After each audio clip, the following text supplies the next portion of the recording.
Usted está viendo un canal libre e independiente. Cinevisión, Canal 19.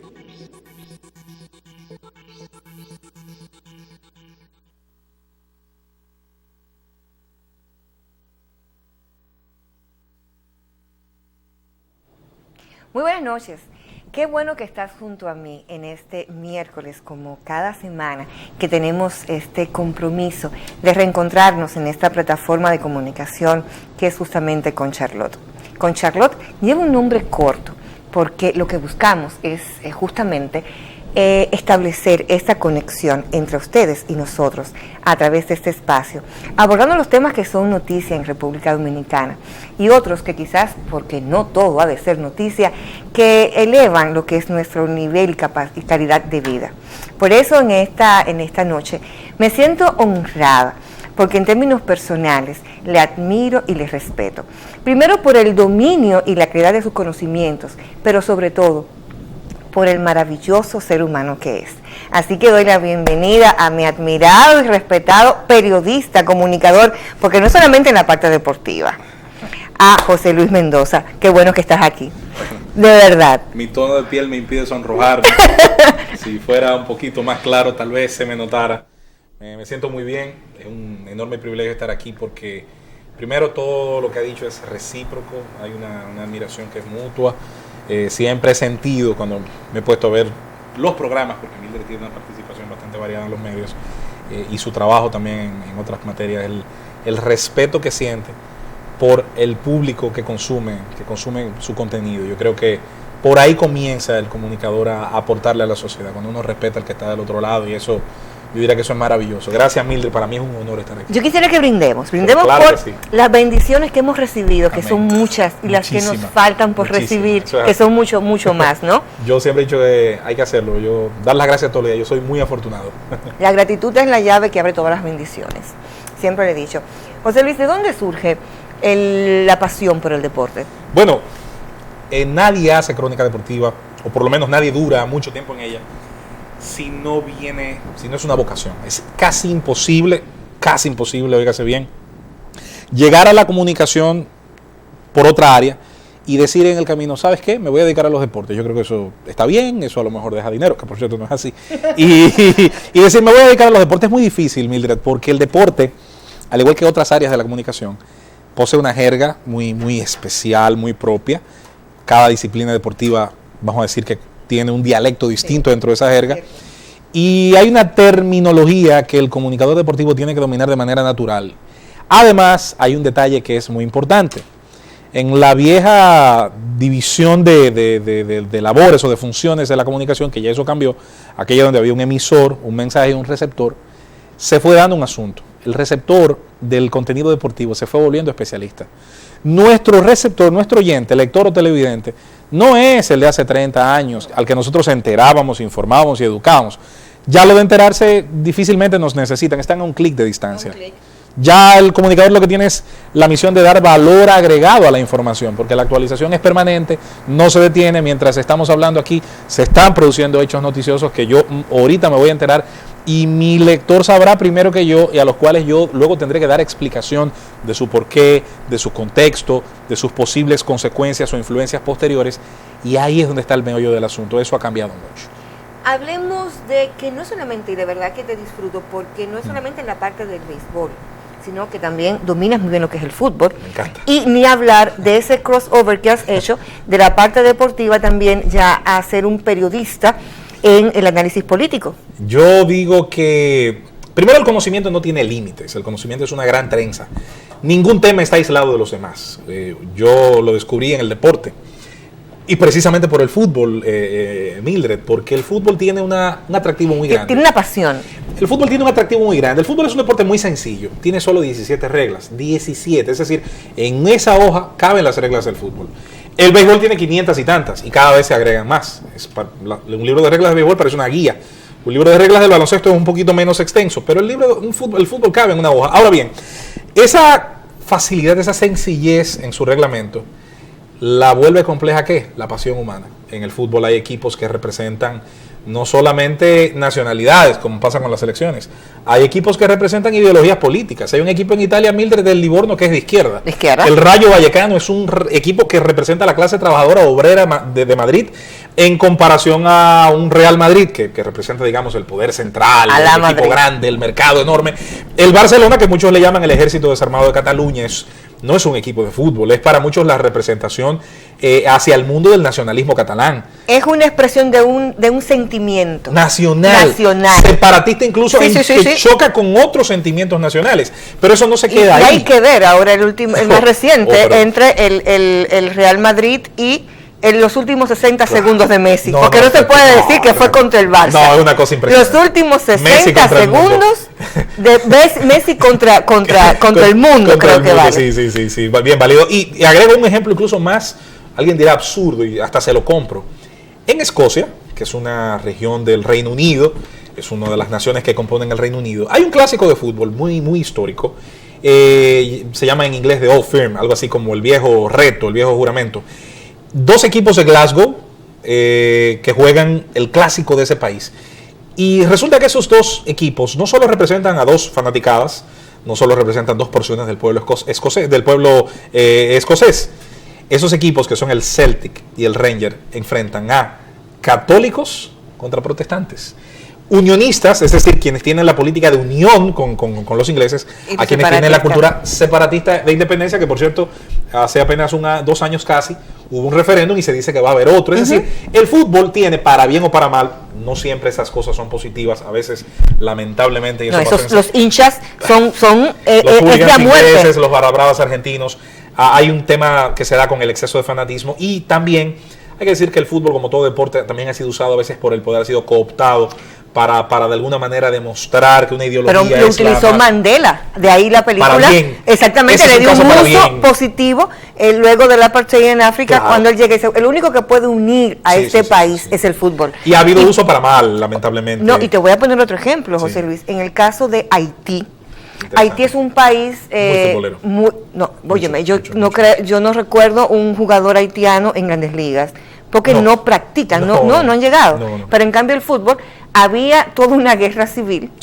Llegan las mundiales y el gobierno, de manera astuta de Aristide, coloca pantallas gigantes en las calles y asegura la transmisión de los juegos.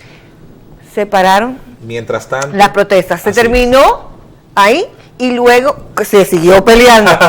En un momento determinado, Aristide creo que fue Aristide o Preval, no recuerdo bien, lleva el equipo de Brasil a jugar al estadio. El estadio, bueno, ellos aterrizaron aquí por seguridad. Lo vi entrenar aquí, entrenaron aquí y se fueron de aquí hacia Haití.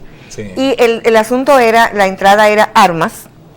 Y ellos no sabían que había tantas armas en Haití. Un arsenal. Todo un arsenal. El fútbol tiene muchas historias. Hay un caso de Pelé que fue paradigmático cuando en los años 70, en un conflicto en Biafra, Pelé organizó un juego amistoso con la condición de que hubiese una tregua durante la preparación del partido, durante la celebración del partido, y la tregua se pactó. Obviamente, el fútbol por sí solo no va a resolver los problemas del mundo, pero demuestra que la práctica deportiva por sí sola es tan trascendente, consigue arrastrar las pasiones humanas a veces hacia la razón, hacia lo racional, y podría convertirse, de hecho yo pienso que lo ha hecho muchas veces, en un elemento de paz. No olvidemos que los Juegos Olímpicos, y su nombre viene de Olimpia, y los griegos contaban de hecho los años en Olimpiadas, su calendario cada 4 años, en el sentido de que mientras se hacían los Juegos Olímpicos, las polis griegas firmaban una paz, había una tregua. Las polis griegas enviaban a sus atletas, que no eran más que soldados en entrenamiento, por eso los deportes en principio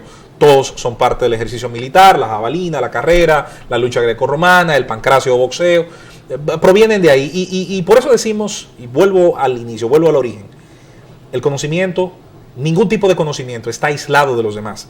El deporte nos conecta con la historia, con el mercadeo, con la economía, nos conecta con la política, es más, nos conecta incluso con elementos tan curiosos como la política fiscal. En los Estados Unidos, un atleta cuando firma con un equipo en la agencia libre, no solo piensa en el beneficio deportivo, piensa en a qué ciudad debo ir donde pague menos impuestos sobre la renta. Piensa en eso, y eso puede a veces ser la diferencia en dos ofertas similares donde tenga un mejor trato fiscal, probablemente eso termine inclinando a la balanza. Y creo que también por conocer tu capacidad y tu calidad humana, también nos hace humanos, porque de pronto muchas veces en el caso de los peloteros tienen una presión enorme, porque tienen un estadio lleno de personas, una mitad que te va a apoyar si lo haces bien y otra mitad que está esperando que fracases. Pero luego nadie ha vivido, por lo menos puede hacer un recuento, qué pasa cuando ya atraviesas ese dogao que baja los camerinos y sales solo. Así es. O sea, esa euforia que se vive, que solamente que se pueda comparar con la del artista, que termina y luego del teatro pues va, ahí no se ve quizás la presión, o sea, el abucheo o la crítica. Yo soy una que yo veo un juego y yo digo, no, tienes que lanzar una recta, pero ¿te has puesto tú alguna vez un guante en la mano? No. Entonces es muy fácil. Pero hablemos, José Luis, de uno de los capítulos, si se quiere, yo creo que el dominicano o los dominicanos, cuando el niño nace y cuando desde la sonografía, que es un varón, comienza la decoración desde la ambientación de la habitación, el baby shower, el primer año, todo que gira en torno al béisbol, porque es el sueño de cualquier padre, el hecho de que su hijo juegue béisbol. Y nos llena de honra y orgullo que somos el segundo país después de Estados Unidos con mayor jugadores en grandes ligas. Pero también tenemos un récord que nos llena de vergüenza. Tenemos el 46% de jugadores que han dado positivo por dopaje y ocupamos el primer lugar. El deporte es, a fin de cuentas, un reflejo de la sociedad que lo practica. Y como es un reflejo de la sociedad que lo practica, es bueno recordar un par de cosas.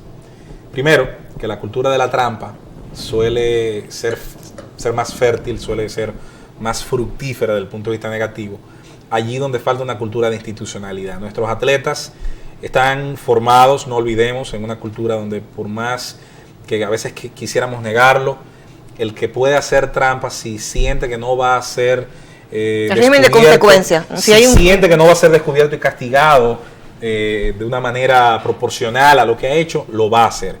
Entonces la idea de que tú puedes engañar al sistema, de que te puedes salir con la tuya, y te puedes salir con la tuya incluso recibiendo un premio económico, porque es bueno siempre resaltar que el doping no ocurre por amor al arte, ni por dieta.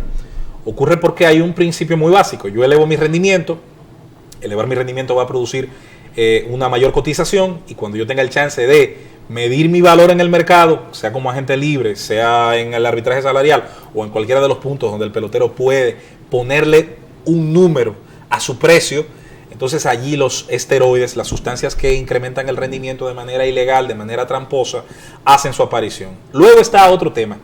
¿De quién se rodean nuestros atletas? Mucha gente siempre se pregunta, y es que los peloteros no tienen un médico al que consultar. Sí lo tienen. Los equipos tienen un personal médico, tienen un personal de asesoría. Ahora, ese es el último muchas veces al que el atleta llama. El primero suele ser un entrenador personal, un primo. Y digo lo del primo.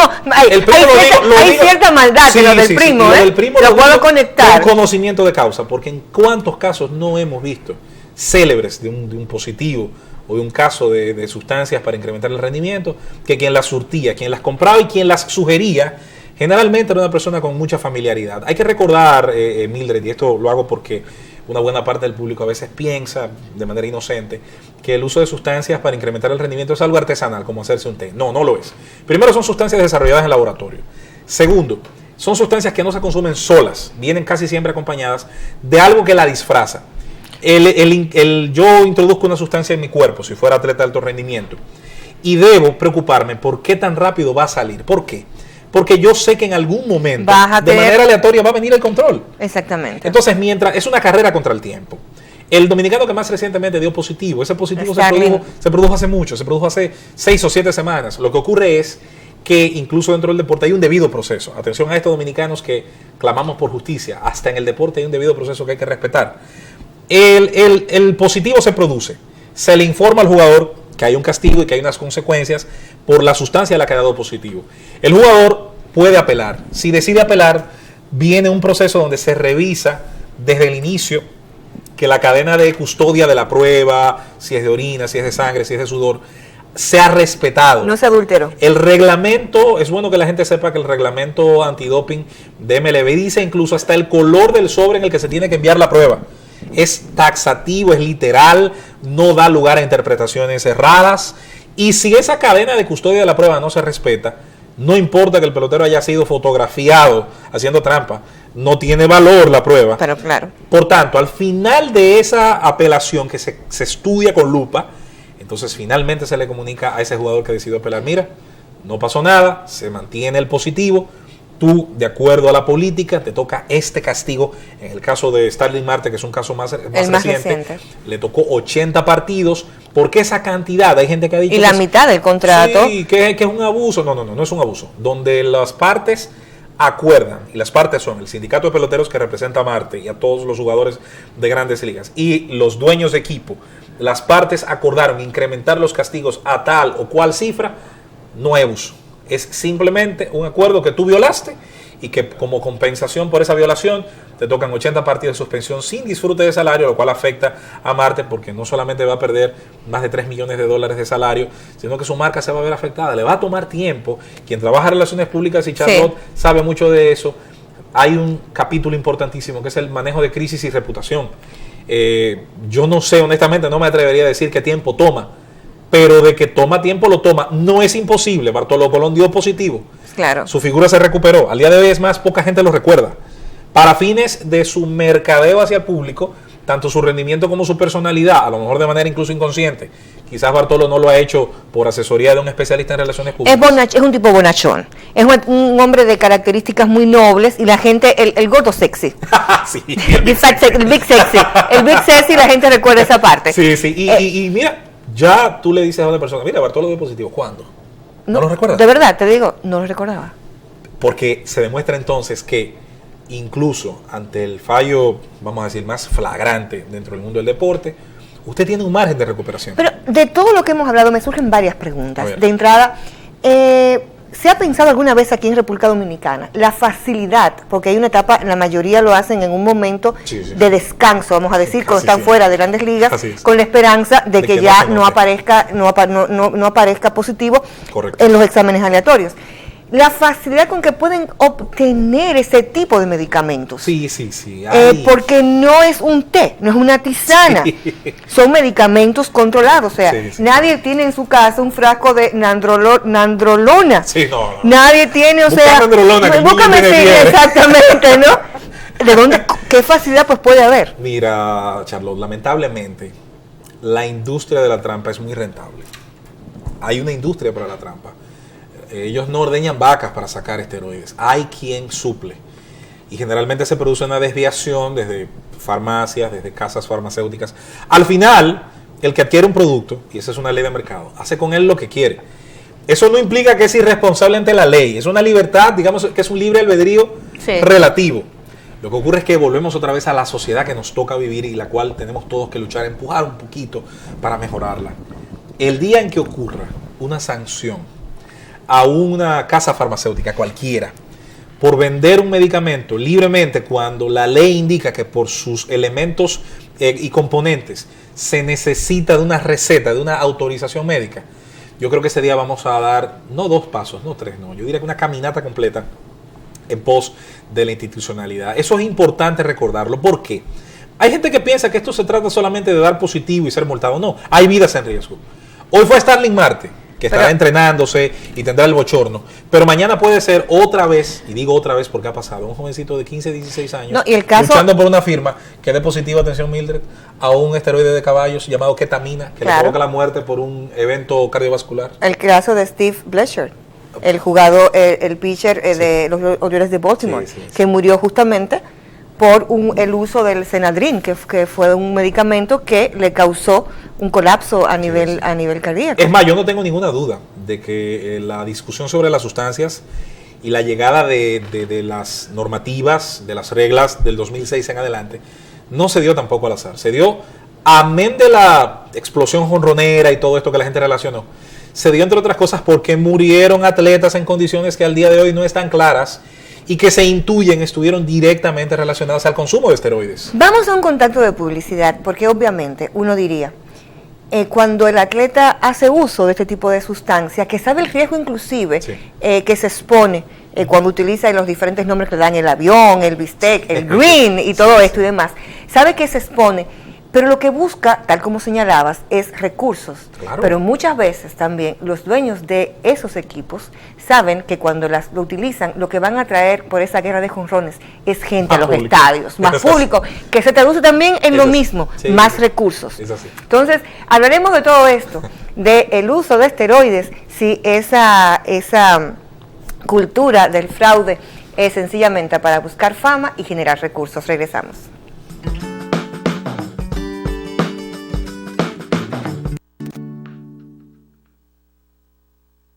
¿Con quién cuentas para tu futuro? En el año 2001 se promulgó la Ley 8701 de la Seguridad Social, creándose la Superintendencia de Pensiones SIPEN, entidad oficial que vela por el otorgamiento oportuno de los beneficios que te garantizan a ti y a tu familia el seguro de vejez, discapacidad y sobrevivencia, como compensación a los aportes que mensualmente realizas a través de tu empleador. La SIPEN regula y supervisa a las administradoras de fondos de pensiones y a otros planes de pensiones para que te otorguen los mejores beneficios que por ley mereces. Existen 4 tipos de beneficios en el régimen contributivo. La SIPEN protege tus derechos como afiliado, garantizando la solvencia y eficiencia del sistema, manteniendo la transparencia del mercado. Conoce más en nuestra web, donde podrás tener acceso a las aplicaciones, consultas a tu AFP, calcula tu pensión y el estado de tu cuenta. Entonces, ¿con quién cuentas para tu futuro? Cuentas con toda una estructura que cada día trabaja por ti.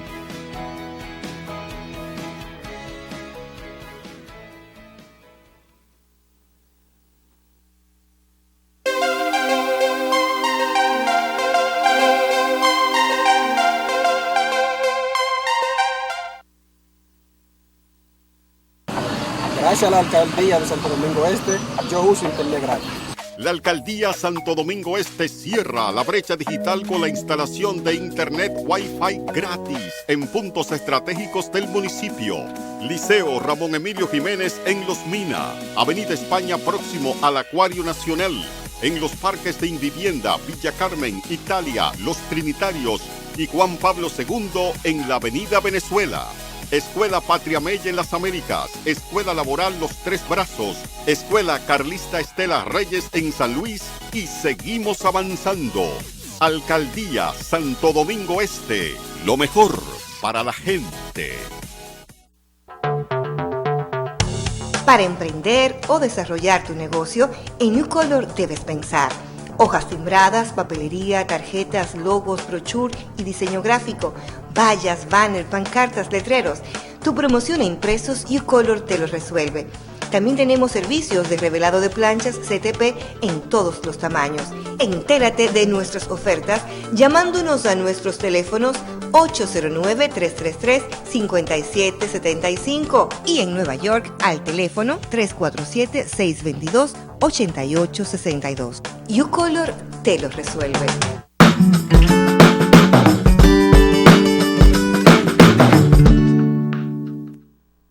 Estoy de regreso contigo en este tu espacio con Charlotte. Hoy nos honra con su presencia el periodista, comunicador José Luis Mendoza. Hablamos sobre el caso del uso de esteroides y de toda la industria que genera. Hablemos de cuando estuvieron los estadios vacíos. La guerra de jonrones de Mac Maguire y Sammy Sosa. Y más adelante se lo uniría Bones. Exactamente. Y demás. Algunos decían, óyeme, los dueños de equipo sabían lo que estaba aconteciendo y se hicieron de la vista gorda, porque lo importante era llevar de nuevo gente a los estadios. Yo pienso que se armó la tormenta perfecta. El béisbol iba en crecimiento, los años 90 comenzaron bastante bien, luego viene un colapso por la huelga del 94, huelga que se produce, entre otras cosas, por un pleito entre el sindicato de jugadores y los dueños, los propietarios, por un tema de intereses económicos. Los peloteros estaban exigiendo mejores condiciones salariales, que se elevaran algunos estándares. ¿Por qué lo hacían? Bueno, porque sabían que el negocio comenzaba a incrementar, a dejar más dinero. La huelga del 94 se salió de control, los jugadores se mantuvieron firmes en su posición y por primera vez desde 1904 se suspendió Milder en la Serie Mundial. Primera vez en un siglo casi que la Serie Mundial se suspendía, eso fue crítico. Muchos dominicanos lo recordamos con tristeza porque el equipo que mejor estaba jugando en la Liga Nacional eran los Expos de Felipe Alou.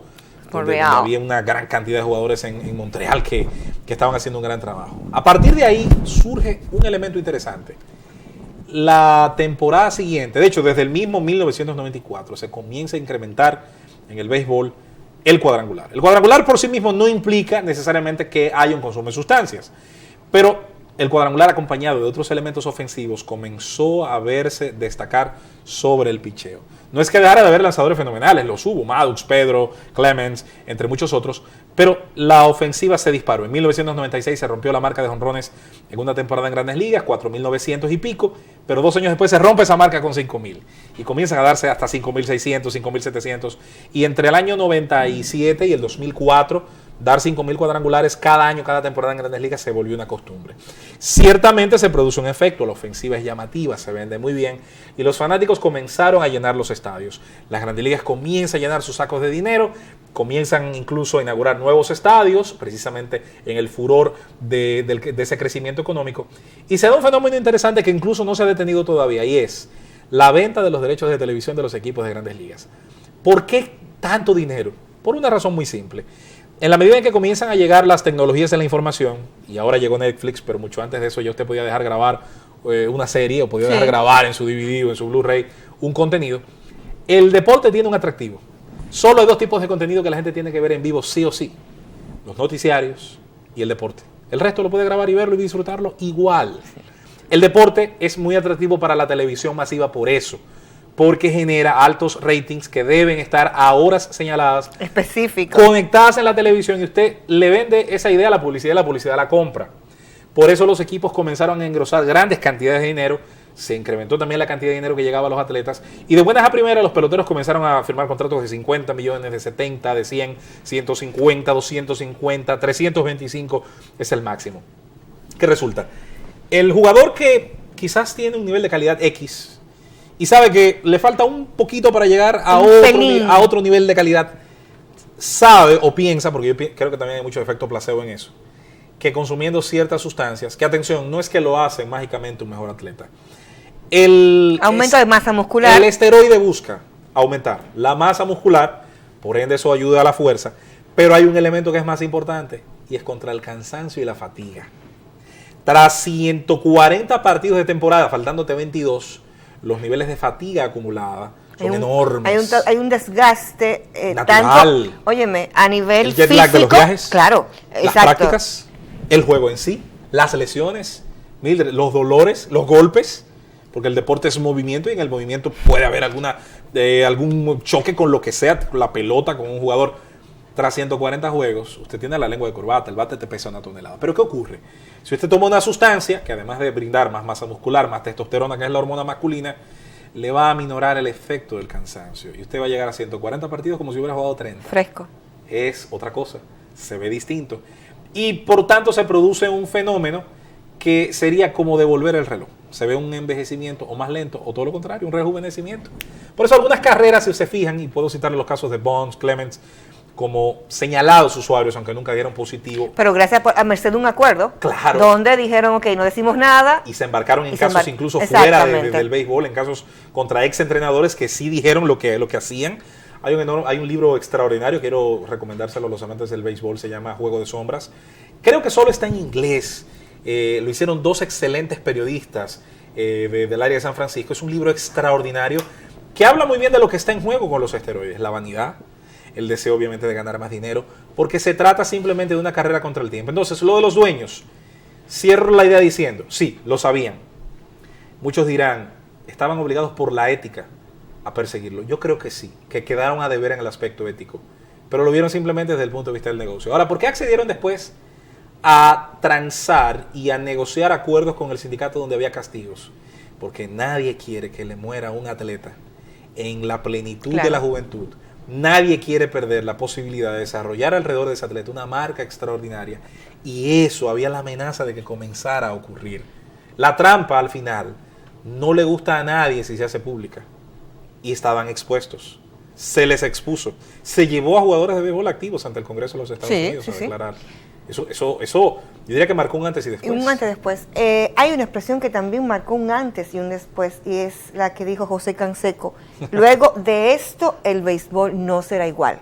Cuando publicó su libro, y este hombre que fue un promotor que indujo todo lo que fue pues esta cultura, vamos a llamarla como tal, una cultura del fraude, ¿no?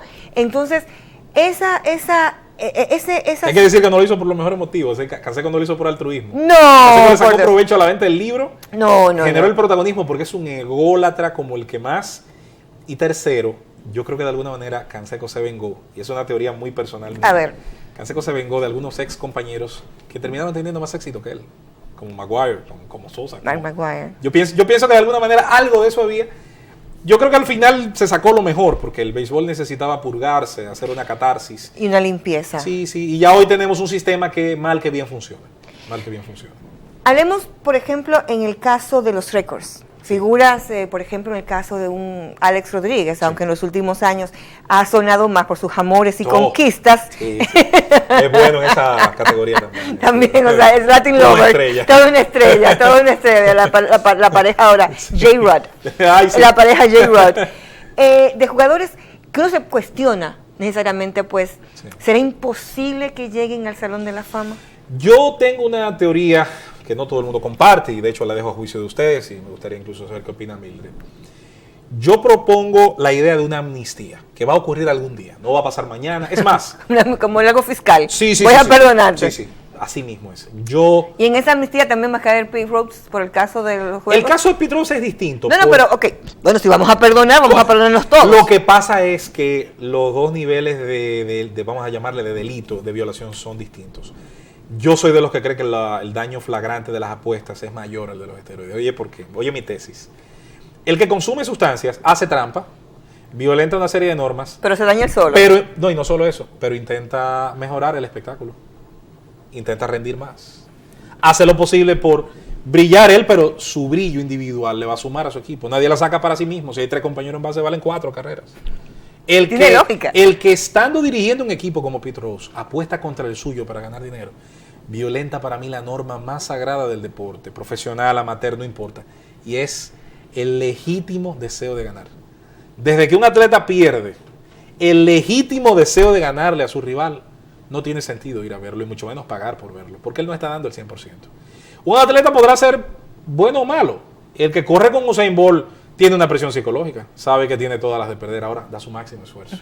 No importa si Usain Bolt saca 9.59 al final de los 100 metros, Tyson Gay sacó menos de 9.70, y aunque Gay no se llevó la medalla de oro, bueno, tiene el orgullo de decir que es el corredor de los Estados Unidos más rápido. Más rápido, claro. Entonces, yo quiero que todos, hasta el peor, dé el 100%. Desde que no me dé el 100%, entonces no valdrá la pena el espectáculo deportivo. Por eso yo creo que lo de Rose es un poco más grave. Tengo la teoría con Rose de que él va a entrar al Salón de la Fama después que muera. No le van a permitir burlarse en vida, como ya lo hizo cuando negó durante años el hecho y luego lo admitió para poder vender un libro. Porque Rose no es fácil. No. No es fácil ese señor. Y en el caso ya de la amnistía del dopaje, mi tesis es la siguiente. Al final nos vamos a dar cuenta, y yo creo que ya ha comenzado el proceso, viendo las votaciones que ha sacado Clemens y Bonds en los últimos años al Salón de la Fama, que han subido, se han incrementado. Nos daremos cuenta de lo siguiente. Ellos hicieron trampa, ellos violentaron unas normas éticas, no eran tan claras las normas que existían. Y cometieron, yo diría que el peor de los pecados, que es que no confiaron en su talento. Ellos mismos desconfiaron de su talento. Pero hay un detalle. No es cierto que el nivel al que llegaron Alex Rodríguez, Bonds, Clemens y ellos fueron por las sustancias prohibidas. Y la mejor comprobación de ese hecho es ver que en el listado de jugadores que han dado positivo, que han usado sustancias y que las usaron de hecho durante incluso hasta más tiempo que ellos, hay gente que no llegó a esos niveles de calidad. La diferencia al final la hará el talento. Ahora, que dentro de la gente talentosa algunos metieron la pata, sí, se acepta. Pero al final es imposible hacer un cálculo matemático y decir, del 100% de lo logrado por Bonds, el 50% fue por las sustancias prohibidas. No, yo no creo que sea cierto. Bonds era ya el mejor jugador del béisbol de Grandes Ligas en el año 1993. En parte respondiste esta pregunta. Por ejemplo, cuando uno piensa en jugadores como Marichal, Sandy Koufax, cuando piensa en Babe Ruth, en DiMaggio, que no hubo esteroides. Pero había otras cosas. Entonces, ahí va justamente la pregunta. Claro. No había esteroides. ¿Qué tipo qué podrían utilizar que pudiera explicar la permanencia, la resistencia en el juego? O sea, un pitcher que te lanzaba 10, 12 innings. Sí, es muy interesante. Y tú dices, entonces, ¿qué pudo haber? Primero hay que decirle a la gente que yo por eso digo, los medios son maravillosos, porque el principal rol es educar. y cuando digo educar no es porque tengamos la arrogancia de saber más que el que nos escucha, no, es porque se da una interacción donde todos aprendemos. El dopaje es tan viejo como el deporte profesional. El deporte profesional, es decir, el deporte de paga, es un hijo de la revolución industrial. ¿Por qué? Porque la revolución industrial generó por primera vez, fuera de la esclavitud y la servidumbre, generó empleo. El empleo no es más que el pago por horario que se logró con mucha sangre derramada por los obreros. ¿Y qué lograron los obreros al final, Mildred? Lograron que si había un horario, que al principio, señores, se peleó por 14 horas, después por 12, después por 10, después por 8. Lograron que cuando los patrones admitían esos horarios y pagaban un salario, el obrero tenía tiempo libre y mal que bien dinero. Poco o mucho, pero tenía recursos. Y eso genera, es un hijo del siglo XIX y no es casualidad que la FIFA, que el Comité Olímpico Internacional, que el advenimiento de las Olimpiadas modernas se haya dado en ese periodo. Los 50 años que van entre 1850 y el 1900 vieron nacer, si no todas las ligas profesionales, su inmensa mayoría.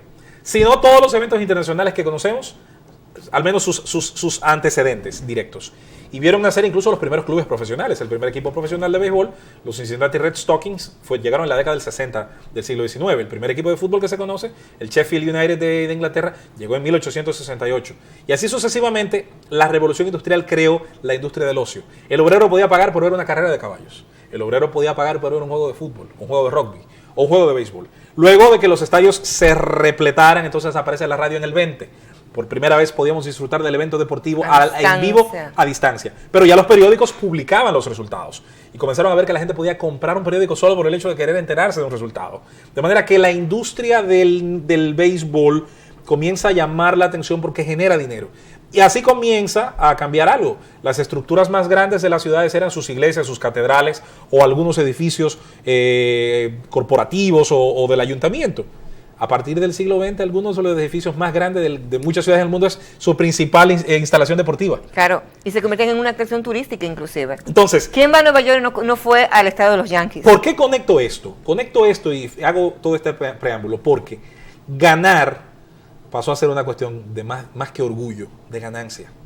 En 1895, en una carrera ciclística, no recuerdo si fue en Francia, olvidé esa parte, unos ciclistas dieron todos se enfermaron de ictericia, que es una enfermedad infecciosa.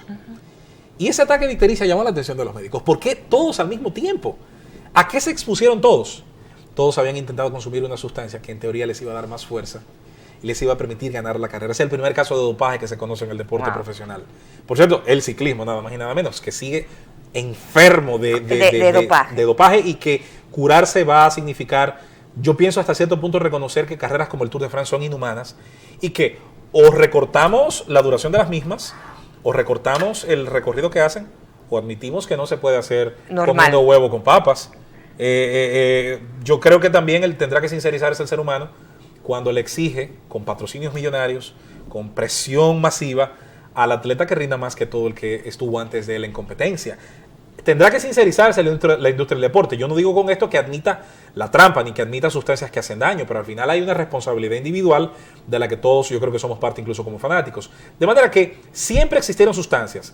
E incluso se ha descubierto que en la Grecia antigua se consumían, obviamente, placebos como huesos de ciertos animales, así como la gente le mete a la mamajuana, a cualquier cosa. Mariscos. Hay efectos placebos, hay sustancias que tradicionalmente se utilizaron para supuestamente incrementar la testosterona, y el deporte nunca ha estado exento de la trampa. El caso de Willie Mason, el famoso jugo rojo, el jugo rojo. Las anfetaminas, es más, la cocaína tuvo un uso que en su momento se decía era prácticamente analgésico, porque con la cocaína, sobre todo en los años 70 y 80, se intentaba disminuir sobre todo el dolor de la fatiga que creaba, como he dicho, los llamados esteroides primitivos, claro, como denominaron, claro que sí. denominaron algunos.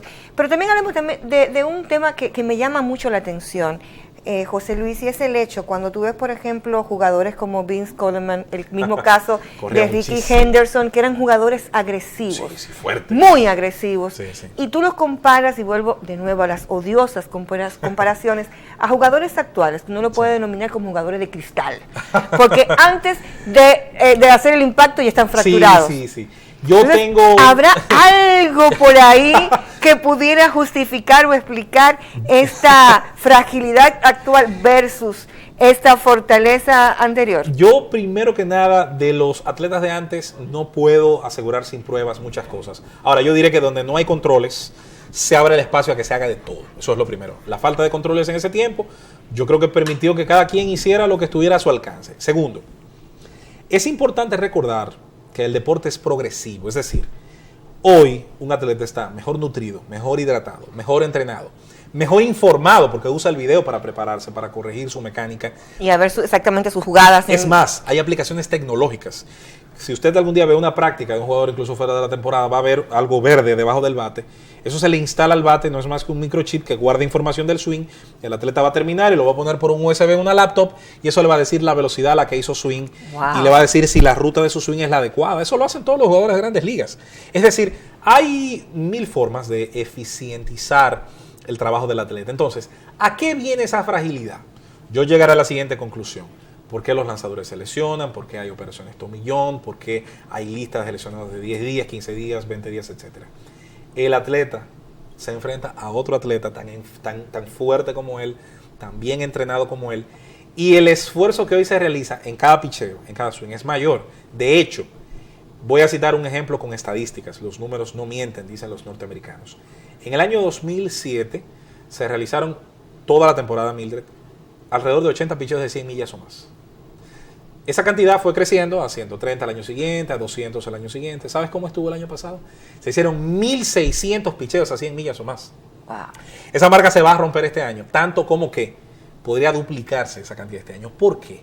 Porque los lanzadores desde que tienen 14, 15 años, que son niños en las escuelas secundarias en Estados Unidos, o desde que están en los programas de prospectos aquí, saben que para poder llegar al béisbol de hoy con éxito, hay que cumplir el famoso lema olímpico: Altius, Sitius, Fortius. Más fuerte, más lejos, más fuerte, más lejos, más alto. El lanzador de hoy necesita más fortaleza, más control.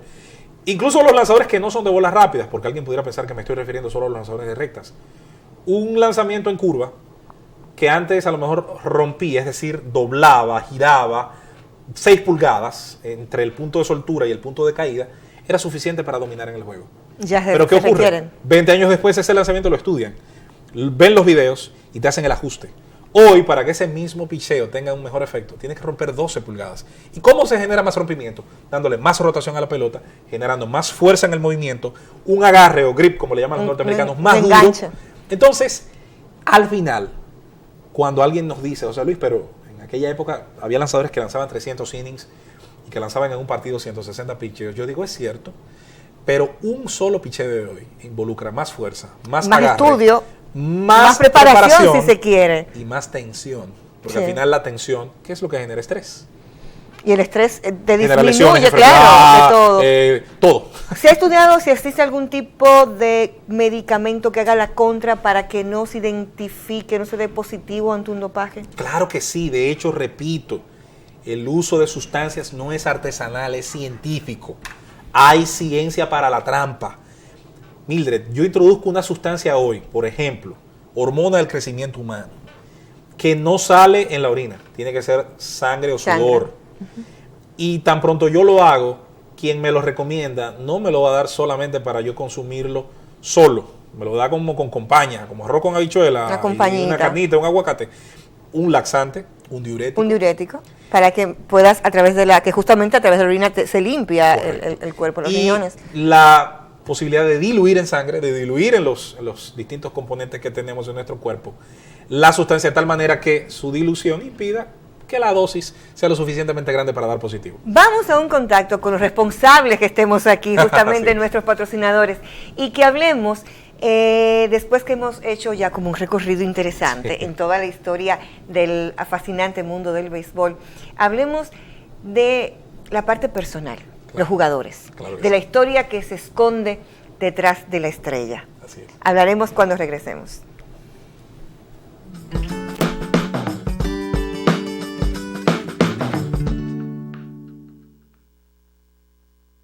¿Con quién cuentas para tu futuro? En el año 2001 se promulgó la Ley 8701 de la Seguridad Social, creándose la Superintendencia de Pensiones SIPEN, entidad oficial que vela por el otorgamiento oportuno de los beneficios que te garantizan a ti y a tu familia el seguro de vejez, discapacidad y sobrevivencia, como compensación a los aportes que mensualmente realizas a través de tu empleador.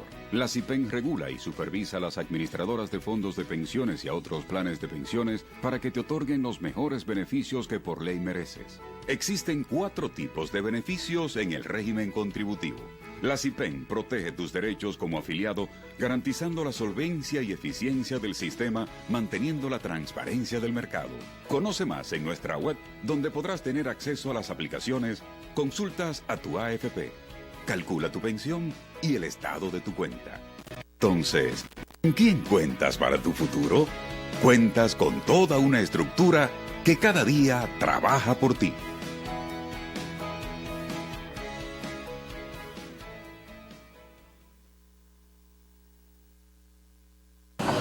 Gracias a la Alcaldía de Santo Domingo Este, yo uso internet gratis. La Alcaldía Santo Domingo Este cierra la brecha digital con la instalación de Internet Wi-Fi gratis en puntos estratégicos del municipio. Liceo Ramón Emilio Jiménez en Los Mina, Avenida España próximo al Acuario Nacional. En los parques de Invivienda, Villa Carmen, Italia, Los Trinitarios y Juan Pablo II en la Avenida Venezuela. Escuela Patria Mella en las Américas, Escuela Laboral Los Tres Brazos, Escuela Carlista Estela Reyes en San Luis y seguimos avanzando. Alcaldía Santo Domingo Este, lo mejor para la gente.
Hoy nos acompaña José Luis Mendoza en Tu Espacio con Charlotte y quiero pues compartir una pregunta que nos hace en tu caso un amigo, para mí es un hijo, mi hijo. No, para mí es un hermano. Exactamente, Elvis Castillo, que nos pregunta por qué piensa que los jugadores se exponen a pesar de la cantidad de pruebas aleatorias que se hacen al uso de estas sustancias. Primero es una muy Hay buena, que ser guapo, primero ¿verdad? es una muy buena pregunta. Segundo, no viene de un desconocedor. La pregunta tiene trampa porque Elvis sabe mucho de deporte, muchísimo. Es más, solo su talento en otras áreas ha evitado que Elvis haya decidido seguir siendo un cronista deportivo, pero tiene todas las condiciones para ser uno tiene un defecto, muy bueno. Pero tiene un gran defecto, es el escogido. Somos colegas. Hay dos grandes defectos entonces. Sí. Bueno, yo diré lo siguiente, y la pregunta es muy interesante porque surge una lógica. ¿Por qué si ante el castigo tan duro? ¿Por qué si ante las consecuencias tan drásticas? ¿Por qué hacerlo? Es simple, es una lotería. Ellos juegan una lotería. No digo que sea en todos los casos. Puede existir, yo creo en la presunción de inocencia hasta que se demuestre lo contrario. Dice en derecho una normativa que la buena fe se presume, la mala fe hay que probarla. Hay atletas que simplemente hacen un esquema. Yo voy a consumir esta sustancia. Esto me va a ayudar en lo que sea. Y yo voy a tardar un mes en sacarlo de mi cuerpo. Yo voy a asumir el riesgo. ¿Por qué? Porque las pruebas son aleatorias. Puedes pasar de los 6 meses de la temporada una parte larguísima sin recibir una prueba, como te puede tocar 2 días consecutivos. Marcus Thames, que es un jugador de béisbol norteamericano que jugaba en Corea hasta el año pasado y que este año recibió el chance con los Cerveceros de Milwaukee, ha arrancado dándole durísimo a la pelota. Lleva 11 honrones. Es una historia muy particular porque fue un pelotero en su momento que pasó mucho trabajo para establecerse y en un momento casi se rinde y decide irse a Corea a ganar menos dinero, pero a encontrar un destino en el béisbol, y por ahí le fue muy bien. Retorna a Estados Unidos. A él le han realizado pruebas consecutivas. ¿Qué dijo él? Pueden venir todos los días, yo tengo mucha sangre y mucha orina, yo no estoy consumiendo nada. Obviamente, esa seguridad puede ser fanfarronería, o puede ser la voz de alguien que está confiado en que no pasa nada y que él puede recibir todas las pruebas. Hay mucha gente que apuesta a lo aleatorio, a que dentro de la parte aleatoria, dentro del azar, no va a ser afectado, va a pasar el efecto de la sustancia, va a incrementar su rendimiento y producto de incrementar su rendimiento va a recibir una compensación económica. Es una lotería y algunos juegan a esa lotería. Ya hay gente que ha comenzado a decir, yo dudo que eso ocurra, pero ya hay gente que ha propuesto que cuando alguien dé positivo se le pueda dar la libertad al equipo de anular el contrato. A mí personalmente no me gustan las medidas draconianas. Yo nunca he creído que la justicia es encontrar las medidas más drásticas contra quien comete un error. Yo pienso que de los errores se puede aprender, se debe aprender, y que el mundo necesita ejemplos de personas arrepentidas que digan, yo lo hice mal, pero entendí la lección y aquí estoy haciéndolo bien.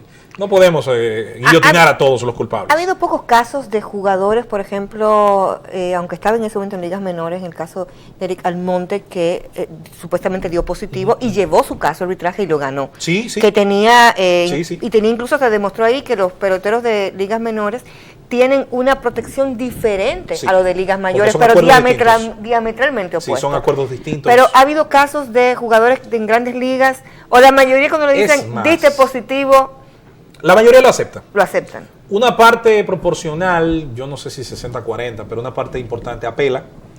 No sé si lo hace pretendiendo encontrar un error en el sistema. Y una minoría, pero una minoría muy pequeña, ha logrado vencer el sistema basándose en dos cosas. Ryan Braun, jugador más valioso con los Cerveceros de Milwaukee hace unos 7-8 años, un gran jugador, un tremendo atleta. Resulta que da positivo. Él decide apelar. Y él y su abogado lograron demostrar, no que él no había consumido la sustancia, sino que la cadena de custodia se violentó. Algo así como el caso O.J. Simpson. Perfecto. En la parte penal, no, pero en la parte civil fue condenado. Exacto. En el caso de Ryan Braun, él logró vencer el sistema en su legalidad. Él fue no culpable. Él logró vencer el sistema en su legalidad, pero el mundo del béisbol nunca lo vio igual. Para colmo de males en el caso de Braun, más adelante fue incluido en el caso Biogénesis, donde una clínica supuestamente de belleza, donde alguien se iba a aplicar botox o se iba a aplicar hormonas de crecimiento para otras cosas, a los atletas se les vendía esteroides para precisamente tratar de mejorar el rendimiento. Braun ya estaba marcado. Eso solo hizo ratificar lo que ya algunos sospechaban. Un caso que me resultó muy interesante es el de un lanzador llamado J.C. Romero. J.C. Romero lanzó para los Phillies y otros equipos en grandes ligas. J.C. Romero da positivo y Romero dice, pero no puede ser. Yo nunca en mi vida he probado las sustancias, yo nunca me he asesorado para probarlas, yo voy a indagar qué pasó. Y comienzan a estudiar las sustancias que él había introducido en su cuerpo. Él había ido a una cadena, GNC, de venta de suplementos dietéticos y para personas que obviamente hacen mucha actividad física. Y resulta que una sustancia que él compró no decía que tenía un componente que iba a producir el positivo. ¿Qué hizo Romero? Demandó a la cadena GNC y ganó. No son muchos casos, pero existen. Al final hay gente que dice, José Luis, y de hecho lo hablamos más temprano, esos muchachos no son químicos, esos muchachos no son biólogos, ellos no saben de qué están compuestas las cosas, pero es su cuerpo. Claro. Es su cuerpo, al final tienes una responsabilidad en tu cuerpo. José Luis, yo creo que vamos a tener que hacer una promesa pública de una parte 2, pero que hagamos un programa sobre un tema que sé que nos apasiona a ambos. Claro. Y es el ser humano, sí, claro, detrás de esa estrella deportiva. Sí. Porque nosotros solamente vemos ya la parte de cuando llega al estadio, la fama, las camisetas, la publicidad, los carrazos, y nos enfocamos, pero olvidamos que todo lo que pasa, lo que acontece y la historia que está detrás de esos jugadores. Hay una historia de sacrificios, hay una historia de renuncia, hay una historia de presión, hay una historia hasta de acoso, hasta de bullying.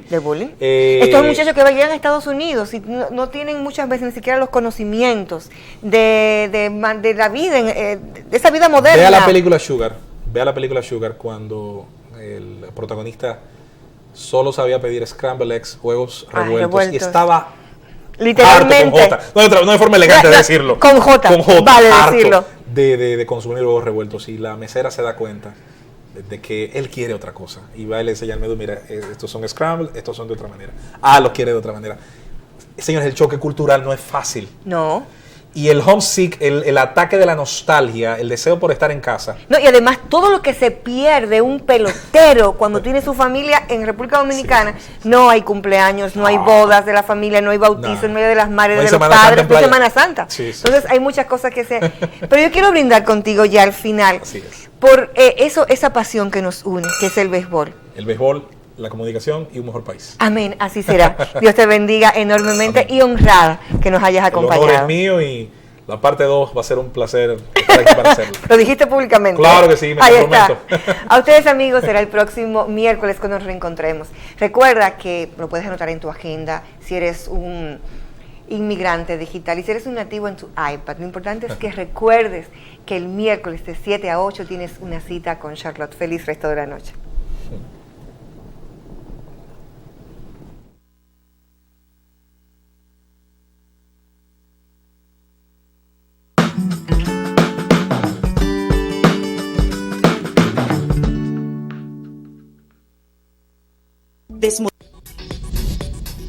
Usted está viendo un canal libre e independiente. Cinevisión, canal 19.